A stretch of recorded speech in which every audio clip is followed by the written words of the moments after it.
Allora, nel nostro comune abbiamo avuto una richiesta e una proposta di installazione della nascita di un impianto di biometano che abbiamo cercato di gestire nella maniera più partecipativa possibile. In che modo? Cercando innanzitutto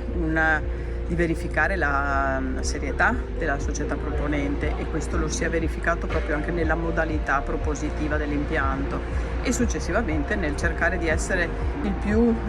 garantisti possibili del nostro territorio, anche considerato che è nato in un momento in cui avevamo il Covid che ci ha impedito veramente di fare quella partecipazione che avremmo dovuto e potuto fare, ma questo ci ha responsabilizzato in maniera ulteriore e lo abbiamo fatto comunque anche in un secondo momento. Qual è stato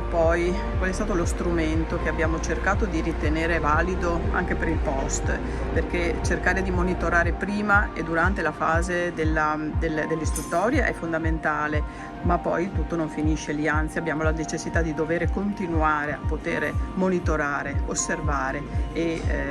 cercare di continuare a dare degli input alla proprietà, e abbiamo creato un comitato che nasce quindi da una volontà dell'amministrazione, nel quale fanno parte, oltre ad amministratori, anche associazionismo locale, sia di associazioni del territorio che di associazioni di categoria, e questo serve proprio a una responsabilizzazione della proprietà che ne fa parte, del cittadino e dell'amministrazione, che continua a condividere quelle che possono essere le criticità e portarle all'azienda per essere migliorativa anche sul territorio sempre questa soluzione.